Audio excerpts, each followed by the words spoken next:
IAAPA Week is here, and all the big ride manufacturers and companies within the amusement industry are showcasing their latest innovations and products of what you can expect in the future. And there was a lot of great stuff out on the show floor. But one company in particular kind of stole the thunder from everyone, and that was S&S Worldwide. This was really odd because they had a press conference earlier in the day, which was about their Rail Rider attraction, which is awesome. We got to do it recently. And then around 4 p.m., they just randomly dropped this, which just showcases a massive roller coaster and a massive drop tower at Mango's on iDrive, but with no description, no verbiage. Caption, no information at all whatsoever. There it is. Boom. Surprise! No one saw this coming. What? This is crazy. It's very crazy. I mean, iDrive is already home to a lot of, large scale attractions. So obviously this is the Starflyer, there's the Orlando Eye, and now we're looking at very close by, like literally across the street, currently what is a dance club. Yeah. Having this duo. Talk about they're clearly like saying, hey, we're here to compete with Icon Park. What is currently in this spot, you might ask? A valet parking lot. That is it. Sucks if you like valet, I guess. We're looking at a space of 228 feet by 108 feet. Just measured it out there on Google Earth. We've actually been to the spot. We've seen what it looks like in person. There's not much room for anything. It's crazy to think that this is what they're planning. And well, at one point it was going to be the Polar? I was just about to say that. Flashback to like 2016 or whatever, Mango's was planning the Polar coaster on iDrive, which is supposed to be the world's tallest roller coaster. Well, fell through, not happening, but clearly they weren't done. No, clearly they're not done. So just like from looking at the layout, it appears to be something very similar to Gale Force, which is my hometown coaster in Ocean City, New Jersey, not Maryland. And, if you want to look at the measurements on Gale Force, we're looking at a fairly close measurement. It's 261 feet by 66 feet. So a little bit more narrow. So they'll have a bit more width here. But this has two rides, though. Like, this has a drop tower as well, versus Gale Force does not. But look what they did here is they wrapped the coaster around this triple tower. This is a true, combo tower from S&S. If you're familiar with these rides, which there's a bunch of them all over. Most of them are around 300 feet tall. So assuming that this is the same, we're looking at about a 300-foot tall combo tower. You can see how high this coaster rises up. I would guess that this is around 200 feet, meaning... Well, it's towering over the parking garage. Exactly. That parking garage is huge. I would not be shocked if this is the new tallest roller coaster in Orlando, potentially the tallest roller coaster in Florida. That's stupid. That's crazy. Insane. And just to kind of drop that out of nowhere is wild. Like, usually something that big is that gets like a whole press conference. Like, that's like a whole big newsworthy moment. And it's like, they were just like, nah, we're just gonna mic drop. Yeah. I love the confidence. It's crazy. You go, girls. We do know a lot of people at S&S, and so we were like, hey, what can you tell us about this? And this was the statement that we were given, is S&S is excited to be working with Mango's on this official project.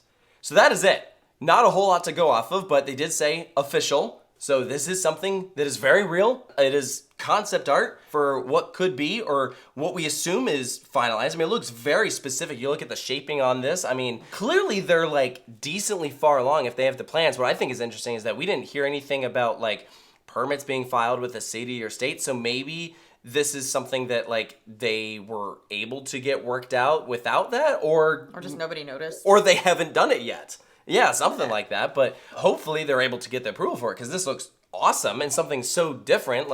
I've never actually been in Mango's in my life, and I live here in Orlando, but you'll get me coming in there to go ride this thing. Yeah, I'll pay money for it. Are you gonna go inside and dance and go to the bar? Sure. Oh, dude, they're gonna make so much money off of people who are they've been drinking. They're gonna go pay a lot of money to ride this thing. Well, that's sort of just iDrive, period. Yes. Everything there is there's an element of let's see what drunk people are willing to spend money on. Yeah. There's an element of that there, but you could charge $15-20 for one ride on these. Or you could have a combo package for these, which they probably will. $50, you get rides on both. Yeah.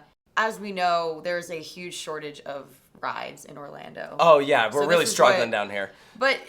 But in all honesty, it is distinctly different than anything else down here, which is like kind of tough to do. Yes. Because we have like one of everything on the menu. Yeah, the closest that I could think of in Orlando, actually nothing really. The closest I could think of that's in Florida is probably Tigris, but this is going to be completely different. I mean, Yeah. there's a ton of options within the compact thrill coaster market. You have Zamperla has the Double Heart, which shout out to them. Lots of World Busan today announced from Zamperla they're getting the first Double Heart, which is super exciting. But you also have the Skyrocket 2, which we all know and are familiar with. Intamin has several of their variations, kind of like Sandy's at the American Dream Mall. So there's so many manufacturers they can choose from. Gale Force right now is the only one of its type. This would be the same. I mean, you can look at, there's clearly no lift hill. They would have to do a swing launch to get up to speed. I imagine we're looking at just a small vehicle there. Gale Force's seats, I believe, 12 people in one. So, I mean, this will be significantly bigger for sure. That they could do a larger vehicle if they wanted to, but I could also I wouldn't be shocked if it's the same. Exactly, right? And just for reference, Gale Force is only 125 feet tall, but does reach speeds of 64 miles per hour. So I would guess that this will be faster. It pretty much has to be if it's going to be around 200 feet. I'll say it's a hypercoaster. It's going to go fast. Yeah. And I would also therefore assume a lot more track length. Some of the elements on here look very wonky, and they give us like little snippets of a POV, but you can't really like detail out exactly how some of it I is. feel like I see maybe an inverted top hat. Is Give that it- a non-inverting loop or something? It looks like it's going to start off by launching towards what I assume is the tallest moment, towards the tower. Probably launch backwards up that big, it looks like an inverted top hat of some sort, and then full speed around. You can see that it twists on the way up, but it doesn't look like it's a true top hat. It actually looks like it kind of does almost like an outer bank. This first element kind of reminds me of Hyperia, like what that does, where it's twisting and then rolling. I think it's cool that it wraps around the tower for sure. Oh, the near misses on this are gonna be crazy. You could be riding the tower and just see the coaster flying right by you. That'd be very cool. So after that, you rise up into the inverted element, and you drop down as you're twisting, and then does this like non-inverting loop. And then after that, it looks like the element that you get on like Iron Shark or Tantrum, where it like flips you upside down, but then you keep rolling in the same direction. So if that's all correct, then we're looking at 5 inversions. It's pretty crazy. Yeah. And I wouldn't be surprised if it's like a 2-lap special. That would be wild. I mean, Gale Force. Get your money's worth. Yeah. Sure. A lot of the times when you pay for like a one-off attraction, you get more like. Well, they have to make it laps or worth it. a Yeah. longer cycle. Yeah, exactly. Who would have thought, man, this is going to look insane on iDrive. I really hope that this is happening. I'm assuming that it is, but the fact that it just came out of nowhere I don't and we think have they so would have done little that at IAAPA information. if they weren't Yeah. pretty sure about it. But I mean, it's not to say that there aren't. It hasn't. announcements that It has fall- happened before, you Yeah. know, where some stuff gets announced and then doesn't end up happening. I mean, you know, the reality is that sometimes there are roadblocks in the way that can hold you back. But I like to think that this. I believe this way more than the polar coaster. It's like easily, not even close. Oh, poor polar coaster. Poor polar coaster. It would have been cool, but yeah, man, this is exciting. This is really freaking cool. Talk about just out of left field. I'm stoked. Bring it on. Let us know down in the comments below. What do you think of this big announcement unveiling from S&S and Mangoes in Orlando? And of course, we'll have to stay tuned about this whole project. Hopefully, we'll get more information soon. Maybe some more details from Mangoes and official stats, of course, to go along with it. So, thank you guys for joining us. We'll see you next time.